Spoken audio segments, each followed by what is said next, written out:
Hay conversaciones que entretienen, pero hay conversaciones que te cambian la forma de ver la vida. Este espacio es para cuestionarte, aprender y crecer. Aquí no venimos a aparentar éxito, venimos a entender el proceso que hay detrás. Porque cuando escuchas la historia correcta, algo dentro de ti también se mueve. Bienvenidos, esta es la segunda temporada de Ecos del Poder.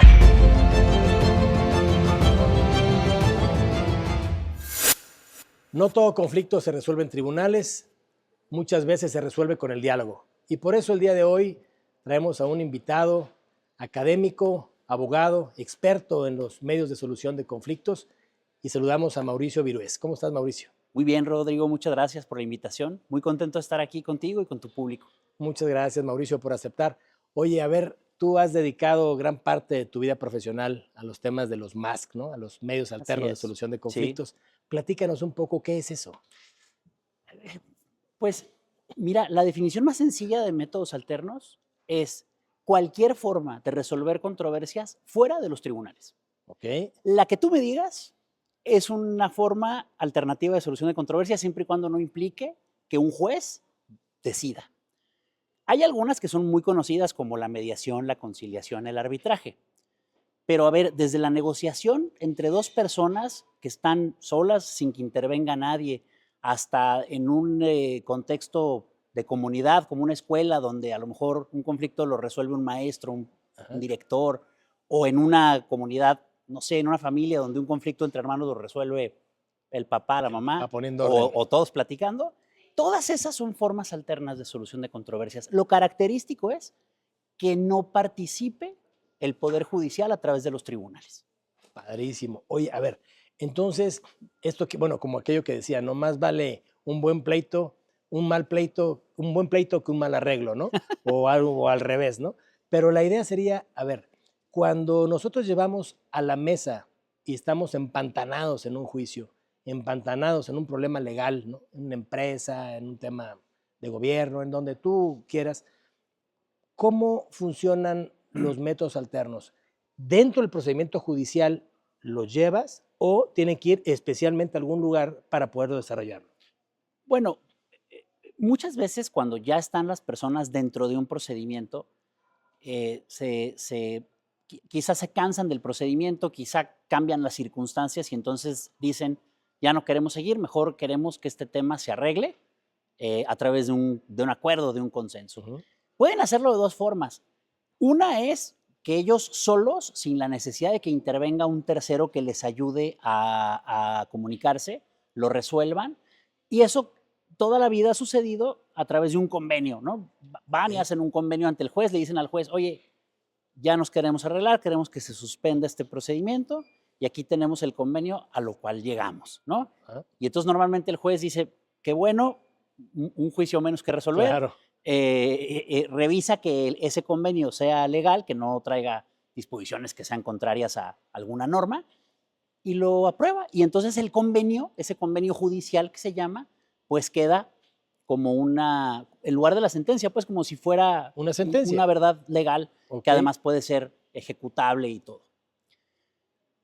También pueden pedirle al juez que le remita, que le mande el que suspende el juicio y que le mande el asunto a un mediador, que en este caso, en el caso de Jalisco, es el Instituto de Justicia Alternativa del Estado de Jalisco, o algún centro privado que esté acreditado por esa institución. Ambos pueden ser. Sí, pueden ser ambos.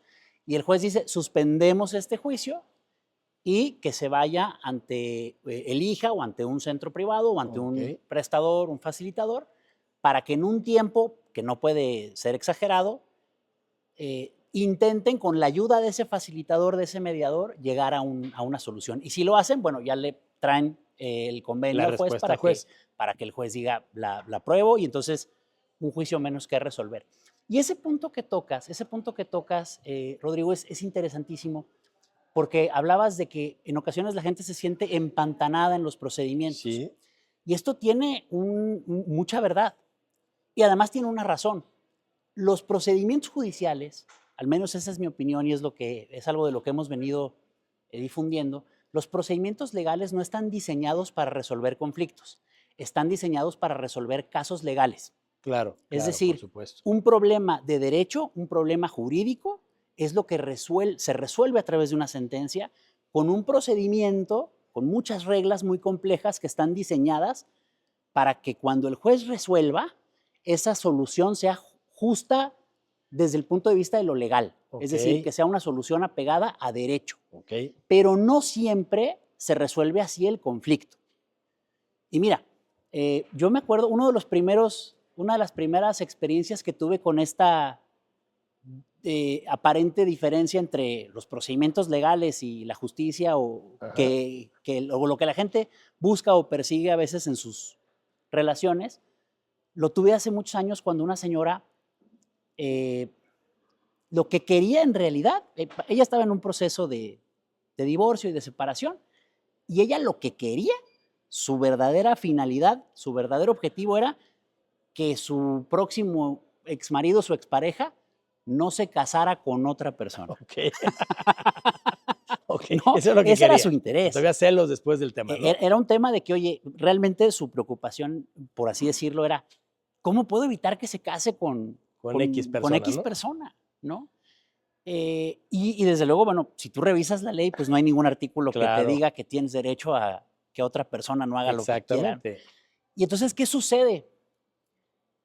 Las personas y a veces también los abogados instrumentalizamos las normas, el derecho, usamos las normas para irnos por otra pretensión que a lo mejor sí tenemos derecho, pero lo que en realidad buscamos es otra cosa. Entonces, yo ya no supe mucho de ese asunto, pero me quiero imaginar que los juicios seguramente siguieron y siguieron. Sí, claro. Seguramente hubo una demanda de divorcio y una demanda por temas de patrimoniales y luego quizá alguna denuncia penal o luego lo que sea, hasta que no se resolvió ese problema de fondo, que era que una de las partes no quería que la otra se casara después con alguien más. Y entonces yo me imagino que ese tema se resolvió o hasta que entendió la persona que no podemos controlar la vida de los demás. Claro, o hasta que el otro cedió y dijo, bueno, ya no me voy a casar. Ya no me voy a casar con alguien más. Oye, pero a ver, en un acuerdo, en una plática, en un tema de método alterno de solución de conflictos, si te llegara a la mesa en tu centro privado a poder negociar eso, platicar eso, oye, tú y yo nos divorciamos, está bien, ya no podemos vivir juntos, nos vamos a divorciar, dividimos las propiedades o lo que se tenga que dividir. Pero yo, para no pelear y darte el divorcio, yo lo que quiero es que no te cases con Lupita López, ¿no? A ver, la pregunta es, ¿se puede pactar eso? O sea, ¿puedes obligarlos a pactarlo? Esa es una gran pregunta, Rodrigo, y toca uno de los temas que hoy por hoy los tribunales han estado abordando mucho en sus resoluciones. Los tribunales han dicho que la libertad contractual, la libre determinación de las partes, es un derecho constitucional protegido por el artículo 4, es decir, lo que conocemos como el libre desarrollo de la personalidad, es decir, el derecho de ser lo que queramos y como queramos, implica que podamos llegar a cualquier tipo de acuerdo con otra persona. Pero ese derecho tiene un límite, que son los derechos humanos. Es decir, yo no puedo hacer un contrato para convertirme, por ejemplo, voluntariamente en un esclavo. ¿No? O yo decir, ¿sabes qué? Renuncio a mi derecho de recibir alimentos o renuncio a mi derecho de casarme. Porque al final un acuerdo de esa naturaleza está bien, se entiende que tú lo estás en ese momento asumiendo, pero el Estado no lo va a respaldar porque terminaría por violar un derecho humano, aunque sea en tu mismo perjuicio. Imagínate algo tan absurdo como decir, oye, vamos a hacer un contrato en el cual yo te permito que me mutiles una extremidad. Hombre, no se podría. No va a haber ningún tribunal ni ninguna autoridad en el Estado que cuando vayas a pedirle que lo ejecute forzosamente, diga sí, que vaya a la policía y que le corte la extremidad, porque en eso quedó, ¿no? En eso quedó, ¿no? Y que se cumpla. Entonces hay que tener mucho cuidado con esto, porque los abogados, los asesores, las personas que acompañamos a la gente en sus trámites, en sus procesos, tenemos que ser muy juiciosos en poder ayudar a las personas a que los acuerdos, los contratos que ellos hagan, pues no tengan el riesgo de caer en una situación en la que el día de mañana no vayan a ser válidos o no vayan a poder ser ejecutables o no los vaya a sancionar el Instituto de Justicia Alternativa, es decir, no los vaya a aprobar el Instituto de Justicia Alternativa, porque porque no cumplen con alguna situación de derechos humanos. Y yo tengo, me han dicho que en el IJAC, justamente en el Instituto de Justicia Alternativa, de repente han llegado convenios Me imagino, medios locos, que ¿no? dicen, esto no se puede, ¿no? Porque eso no hay manera de Y eso cómo no hacerlo. quiere decir que la gente no lo negoció y no llegó a ese acuerdo. Y pero, sí lo acordaron, y sí están pero convencidos. así es. Pero no puedes avalar, como tú dices, como institución o como juzgador, puedes avalar donde va a haber una violación, ¿no? Así es. Y esto es muy importante porque cuando hablamos de métodos alternos y de justicia alternativa, hay quienes llegan a tener la preocupación de que, oye, pues ¿cómo vamos a dejar que la gente arregle sus controversias como sea? Pues van a pactar cosas desproporcionadas, fuera de la norma. Ajá. El Estado de Derecho va a desaparecer o se va a erosionar porque pues ya Claro. cada quien va a pactar lo que se le dé la gana en un contexto donde además los fuertes pues a lo mejor van a poder presionar a los más débiles a que lleguen a acuerdos Claro, que no les claro. son favorables. Bueno, sí, pero no podemos olvidar que todos esos acuerdos, al final de cuentas, están limitados por el mismo orden de derecho. Y aunque hagas un contrato donde firmes una cosa que es Sacada de notoriamente contexto, ilegal, ajá, y aunque logres llegar a lo mejor ante una institución como el IJA y ahí por cualquier motivo, como dicen, se les vaya y lo aprueben, cuando vayas con un juez, pues ese juez no lo va a va para ejecutar. atrás. Es decir, hay muchos filtros que los acuerdos como forma de resolución de controversias tienen que pasar, no es nada más porque dos personas en eso Se quedaron y ya. pusieron de acuerdo, claro. Entonces, este es un punto súper importante porque va a darle certeza, seguridad a quienes podrían pensar que la expansión de los métodos alternos va en contra del Estado de Derecho, porque realmente no es así. No es así, es al contrario, cuidar ese Estado de Derecho, ¿no? Sí. Oye, a ver, se me viene a la mente un tema y creo que a nuestros seguidores les gustaría escuchar esto. A ver, una persona renta una casa y te dicen, llevándolo al terreno de métodos alternos, ¿no? Y te dicen, oye, ahora para que no se me siente la persona, le hago un contrato para que me pueda cumplir, no irme a los juzgados, voy a métodos alternos, que es más fácil y ese acuerdo se vuelve sentencia, ¿no? Para poder ejecutar, en cierto modo, pedirle la casa. La pregunta es, si yo le pongo que quiero que el aumento sea del 20% de renta de un año a otro, y como tú bien dices, y nos acordamos y me dice, de acuerdo, estoy de acuerdo, el otro año te pago el 20% de incremento de renta, ¿eso es válido o no?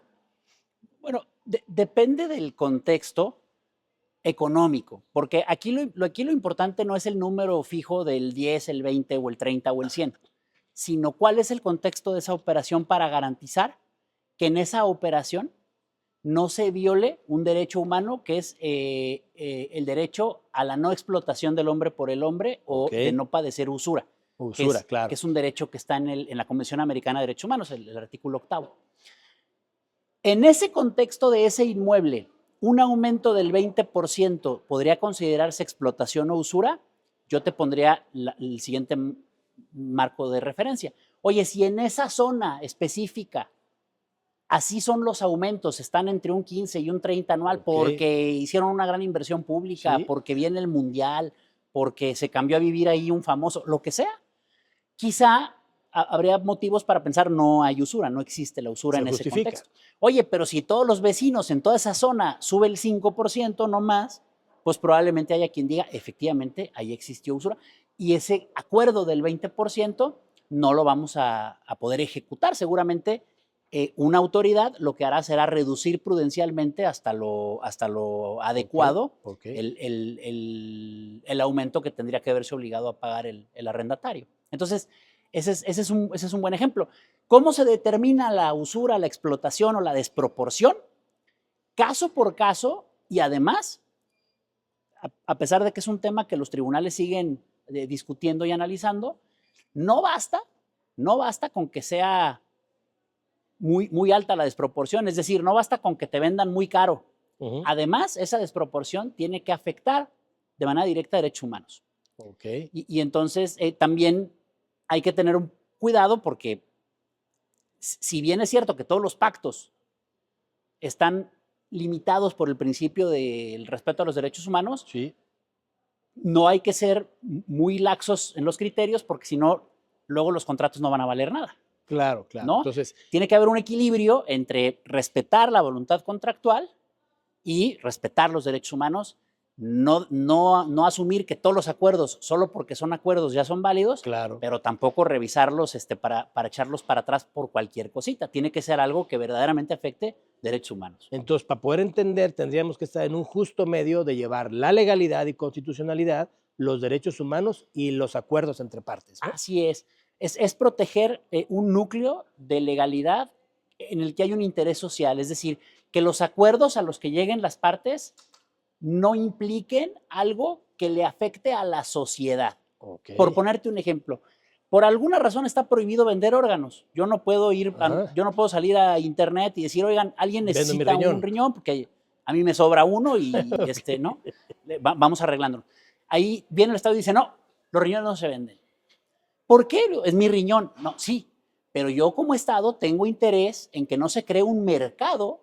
Exacto. Porque entonces las personas que a lo mejor tienen apremio económico, pues, imagínate, la ley de oferta y demanda, ¿no? Va a obligar a que quien tenga mayor necesidad, pues venda más barato sus órganos. Sí, claro. Imagínate nada más. Ahí no es un tema del derecho individual de quien quiere vender, es un tema de proteger a la colectivo, sociedad. Claro.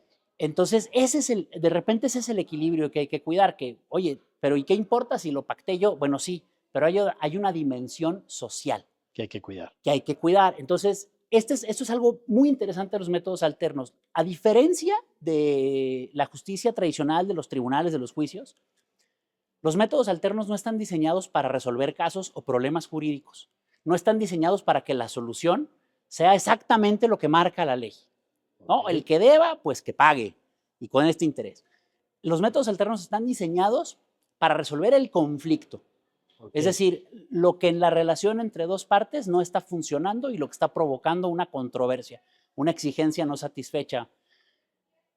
Y el límite de esa posibilidad, la Constitución se reformó, la ley cambió, nos pusieron una herramienta nueva donde nos dicen, adelante, arréglense. Perfecto, ¿tenemos algún límite? Sí. Vamos a decir, los derechos humanos, que son otra forma de hablar del orden público y el interés social. No tomes acuerdos que no solo te afecten a ti, sino que puedan tener una repercusión para la sociedad todos. en general. Así es. Oye, Mauricio, a ver, y en esta parte de las materias, por así llamarlo, entiendo que en materia laboral, pues la oralidad, todo lo que da, primero la conciliación y después, bueno, hoy los juzgados laborales, que también permiten ahí poder tener un acuerdo. En materia mercantil, ni se diga, dependiendo de la cuantía, pero ya también hay orales. En el tema penal, pues también la oralidad. ¿Qué nos falta? ¿A dónde vamos? ¿Qué otras materias se pueden llevar por esta parte de los métodos alternos? ¿O cuál todavía nos falta para poderlo implementar? Bueno, una materia en la que hay mucha controversia y a pesar de que la ley ya lo prevé y el camino, la ruta institucional es a incorporarlos, es en la materia administrativa. Es decir, controversias entre el Estado y particulares o controversias entre órganos de la administración del Estado, hoy por hoy pues no han dispuesto con esa claridad de los métodos alternos. No es tan sencillo hacer un acuerdo con la autoridad. Vamos a poner un ejemplo sencillo. Si te ponen unas fotomultas, a lo mejor te pueden hacer un descuento, ¿no? Puede haber programas de incentivos para que pagues con descuento, pero no hay una instancia donde tú te sientes con un representante del Estado para que tú te desahogues y digas, oye, la verdad es que a mí me parece que está muy mal, que en ese punto justamente de repente baje el límite a 20 kilómetros por hora y entonces, además yo tengo esta situación económica, ¿qué te parece si llegamos a esta solución? Y que el Estado pueda decir, sí, me parece bien, o te pago en especie. Entonces, eso es algo que se está explorando. Hay mucha suspicacia porque, bueno, y el mismo argumento, ¿no? Oye, ¿qué pasa? No se va a dejar de cumplir la ley. Si a alguien le ponen una multa, pues es para que la cumpla, no para que se ponga ahí a negociar después. Eso no es derecho. Existe todavía esta idea. Yo creo que va a ser muy interesante ver funcionar los mecanismos de justicia alternativa en materia administrativa. Hay algunas controversias que no son necesariamente de multas o de sanciones. Por ejemplo, temas de distribuciones de agua entre estados, ¿no? O entre municipios, o participaciones fiscales entre municipios, donde probablemente pudiera ser interesante que estas mismas técnicas que hoy por hoy están cobrando relevancia entre particulares para poder facilitar la comunicación y llegar a acuerdos, pues puedan funcionar a nivel institucional o a nivel entre instituciones. Pero esto es más, si bien entiendo, esto es más entre particulares, Entre acuerdos entre particulares. particulares. Sí. Aún no hemos llegado al tema de que podamos negociar, acordar en el tema de particular gobierno, particular instituciones. Sí, ¿Eso no se ha llegado? no hay todavía una base, vamos a decir, institucional. Sí hay una base legal, porque el año 2025 entró en vigor la Ley General de Mecanismos Alternativos de Solución de Controversias y ya prevé los métodos alternos en materia administrativa. Creo que no se han echado a andar por los reglamentos, instituciones, departamentos, pero sin duda la ruta marcada es esa. ¿Algún país ya lo hace, Mauricio? O sea, ¿algún lugar en el mundo ya lo hace eso? Pues mira, sobre todo en lugares como la Unión Europea se han privilegiado mucho el tema de métodos alternos y efectivamente existen muchas ramas en que las soluciones a conflictos entre particulares y autoridades se da de manera negociada. O entre autoridades.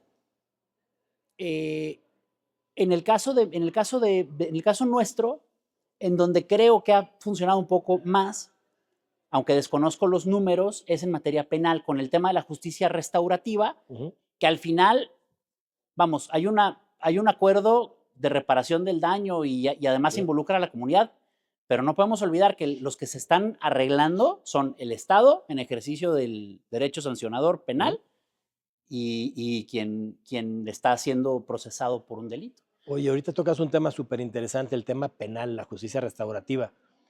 ¿Cómo entender la justicia restaurativa para nuestros seguidores?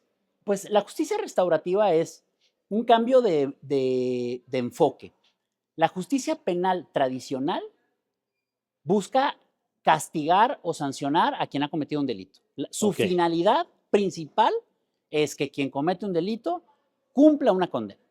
No necesariamente cárcel. No necesariamente cárcel, aunque entiendo que pues desde hace muchos años, no es un tema de aquí ni nada, la sanción casi única en el sistema penal, pues es la privativa de libertad, ¿no? La cárcel. La cárcel. El sistema de justicia restaurativa cambia el enfoque para que lo principal ya no sea la sanción y cumplir la condena. No es que desaparezca, pero ya no es lo principal. Lo principal es resarcir el daño, reparar el daño que haya sufrido la víctima. Y, en la medida de lo posible, restablecer las condiciones de convivencia en una comunidad. Entonces, un acuerdo reparatorio idealmente está incorporado por un responsable que dice, efectivamente, yo tengo esta responsabilidad y estoy dispuesto a reparar el daño. Una víctima que fue quien recibió directamente un daño derivado de esa responsabilidad, que dice, está bien, yo te concedo un perdón o reparo esta relación contigo, este conflicto contigo derivado de una conducta ilegal que cometiste. Con esta reparación, que a veces es económica, a veces es moral, a veces implica disculpas, a veces implica trabajo comunitario, ahí es donde las partes ya dialogan. Idealmente participa la comunidad que está involucrada para también generar las condiciones de que realmente se restaure en la medida de lo posible la relación, no solo entre víctima y responsable, sino también con la comunidad en la que están conviviendo. A ver, entendemos la parte de, pues bueno, la reinserción a la sociedad de las personas que cometen algún delito y están en prisión, ¿no? Y ahora, en esta justicia restaurativa, me parece, como tú bien dices, pues la disculpa pública, el resarcimiento del daño, un pago económico, en fin, ¿no?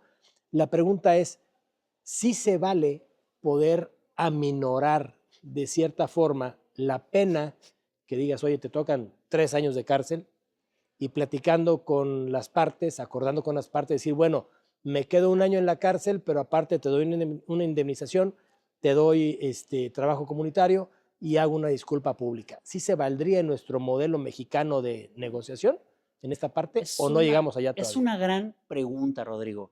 Es una gran pregunta de diseño institucional. Yo entiendo que la ley de métodos alternos en materia penal, si hay acuerdo reparatorio, excluye la pena de prisión. Ok, Es decir, tú no puedes negociar cuánto tiempo te quedas en prisión como parte de un acuerdo reparatorio. ok. Si hay acuerdo reparatorio, no hay prisión. Ah, padrísimo. Entonces, Entonces, a veces vemos las películas o las sí, series sí, y sí. vemos que las personas están, sobre todo en Estados Unidos, negociando ahí con los fiscales, ¿no? Que el fiscal le dice, mira, pues tú di que sí, Justo. fírmale y en lugar de estar 30 años vas a estar 10. 10 o 5, ¿no? Y puedes salir a la mitad. Que un poco esa figura entiendo que la trajimos a través de lo que se llama el juicio abreviado o el procedimiento abreviado en materia penal. Pero esa es una gran pregunta, ¿deberíamos de poder negociar en los acuerdos reparatorios la posibilidad de una ¿Pena prisión? corporal o prisión? Yo creo que no, porque, a ver, no puedes reducir una pena de prisión a un acuerdo privado, ¿no? Claro, Oye, claro. pues yo me fue muy mal en un negocio contigo, estoy enojado contigo, te acuso de fraude y ¿cómo ves? No, pues 6 meses, órale, ¿no? Sí, sí, claro, claro. Porque es un tema muy delicado. Quizá, y aunque no es un área en la que yo me desempeñe como la parte penal, quizá dentro de cómo se manejan los abreviados, podría ser más integral la parte de incorporar el acuerdo reparatorio al procedimiento abreviado, pero probablemente hay alguna situación Alguna restricción ahí por ahí de algo, que ¿no? no está funcionando o que no lo permite en el diseño institucional, pero sin duda es muy importante, porque hemos visto casos que están en los medios donde el acuerdo reparatorio no se da porque alguna persona, particularmente del lado de las víctimas, no está dispuesta a que no sea, a que no haya una Sí, prisión, no quieren acordar algo, quieren que se aplique la ley a rajatabla, ¿no? que se vaya la persona a prisión, ¿no? Claro, Y esto, pues, también como les dices, que no.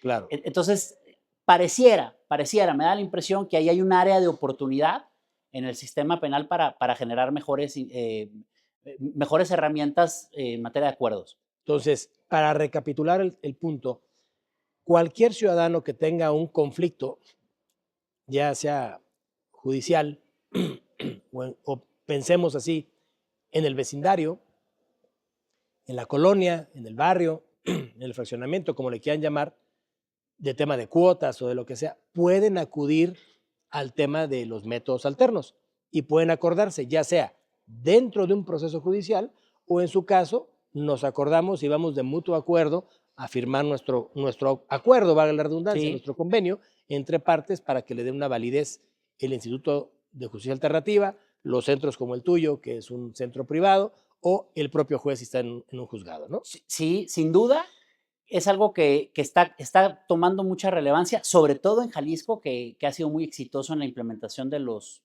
mecanismos alternos. Eh, y retomando un poco la pregunta de qué falta o hacia dónde vamos, Sí, es muy importante esto que señalas. No solo está la posibilidad de ir a un centro de mediación o al IJA cuando un conflicto ya surgió.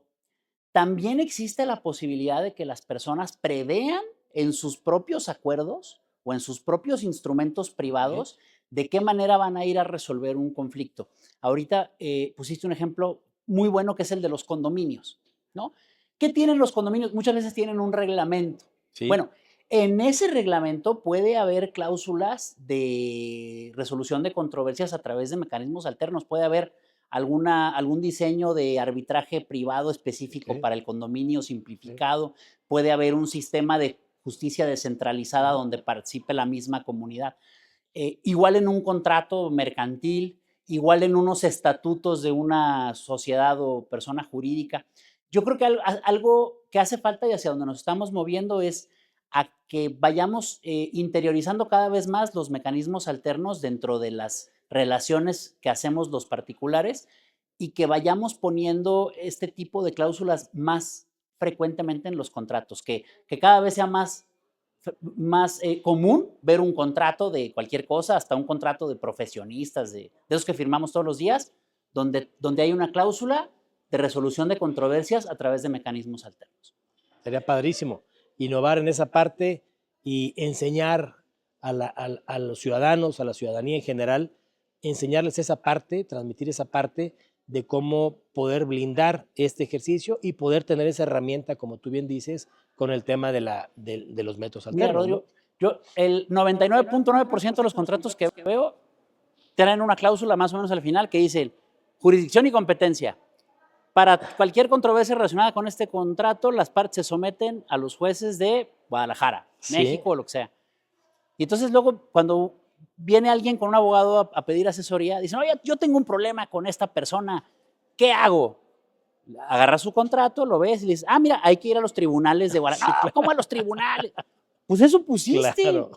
No, pero eso no es tan grave. Bueno, falta que la realidad, que es que Claro. la gente lo primero que quiere es negociar, platicar, a lo mejor escalarlo a una opinión de un experto, y luego solo en caso de que sea imposible llegar a un arreglo, ir a los tribunales.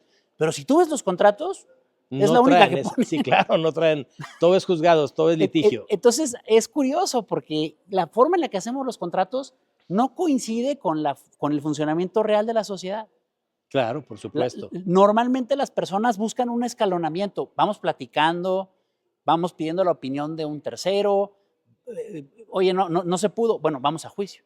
Pero lees los contratos y todos dicen a los tribunales. Y lo primero debería ser, primero lo platiquemos y nos arreglamos y nos evitamos todo ese viacrucis judicial. Y ¿no? yo entiendo que a lo mejor hace muchos años, antes del 2008, pues no había esto de, si tú le ponías ahí, vamos a platicarlo, no tenía un valor legal, pero hoy sí lo tiene.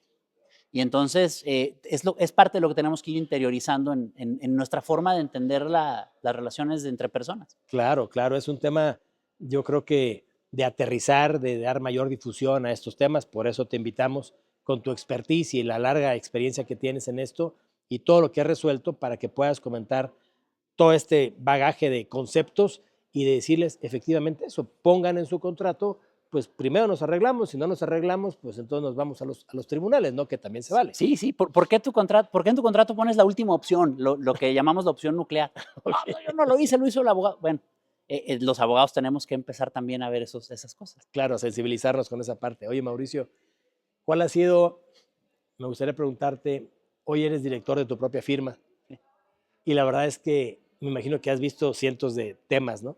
¿Cuál ha sido uno de los temas que tú digas, mira, este me costó, lo logré y este tema fue cuantioso, importante, trascendente? Que nos pudieras platicar alguno de los temas que traigas ahí en tu bagaje profesional. Bueno, claro, no se puede platicar nunca de datos particulares por supuesto, de los asuntos en los que uno participa, pero un asunto que particularmente me dio gusto poder ayudar a resolver tenía que ver con un tema sucesorio.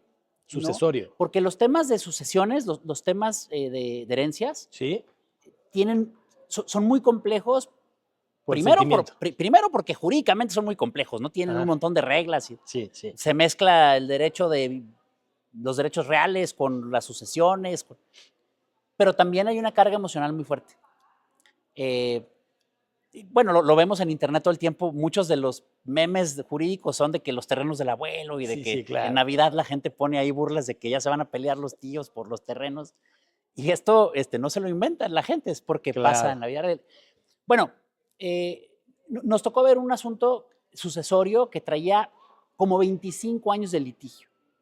Como 25 y no pintaba, no se le veía un horizonte claro de cuándo termina, ¿no? En muchos de estos asuntos, tristemente se resuelven a veces cuando hay recambio generacional, es decir, unos herederos o una familia original comienza a tener diferencias, se pelean y luego ellos mismos llegan al final de su vida, ¿no? Y fallecen, y entonces cuando hasta ahí se termina el pleito, hasta que entra una nueva generación. Esto es lamentable, no solo por vamos a decir, el costo y el desgaste de esas personas que participaron hasta el final de su vida en esa controversia y se no la fueron de este resolvieron. mundo, y se fueron de este mundo sin resolverla, Claro. sino que también, y ojo, el Estado lleva 25 años gastando en esa controversia. Y ese espacio que ocupó un juzgado para estar durante 25 años atendiendo cualquier cantidad de incidentes, juntas de amparos, apelaciones, todos esos recursos de ese juzgado que se invirtieron en ese asunto no se pudieron usar para otro asunto nuevo, a lo mejor para un asunto de custodia de menores, para un asunto de alimentos. Claro, claro. Y entonces, algo que también hay que entender con el asunto de los métodos alternos es que vienen a aportar una redistribución más justa de los recursos del Poder Judicial.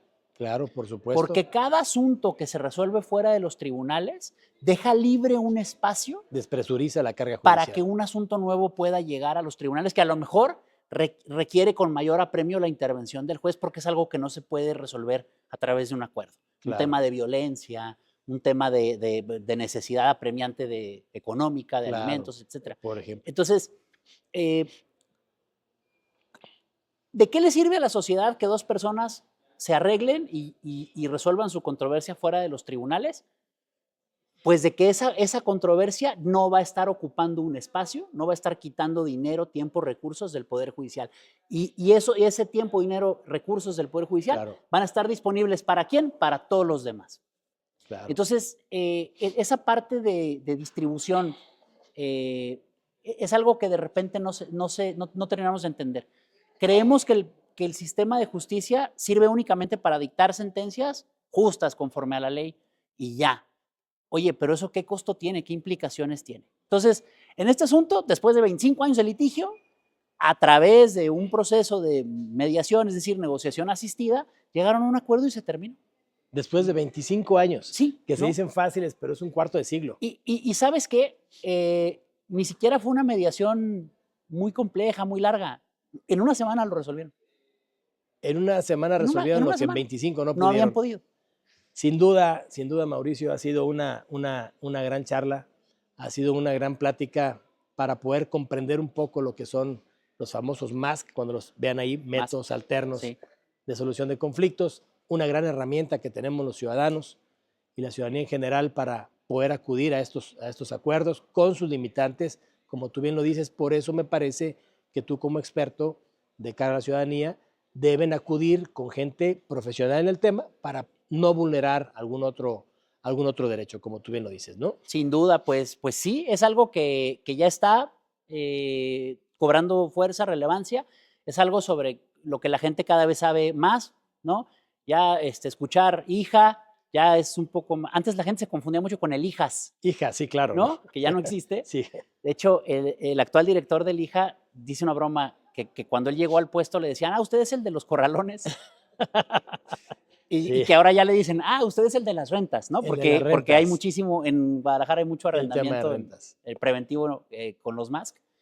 Y sin duda esperemos que siga cobrando relevancia y que cumpla con su función de expandir el acceso a la justicia, de hacer la justicia más cercana, más entendible y que le permita a la gente resolver lo que más les interesa, que es el conflicto y no el caso o los temas legales que puedan estar alrededor de su conflicto, sino realmente lo que es, ¿no? Así es, querido Mauricio. Pues muchas gracias por tu tiempo, gracias por esta bonita exposición y sin duda me parece que resolver conflictos con el diálogo es también hacer justicia, ¿no? Sin duda. Entonces, muchas gracias. Gracias y gracias a todos los que nos siguen. Esperemos nos sigan en nuestro próximo episodio. Saludos.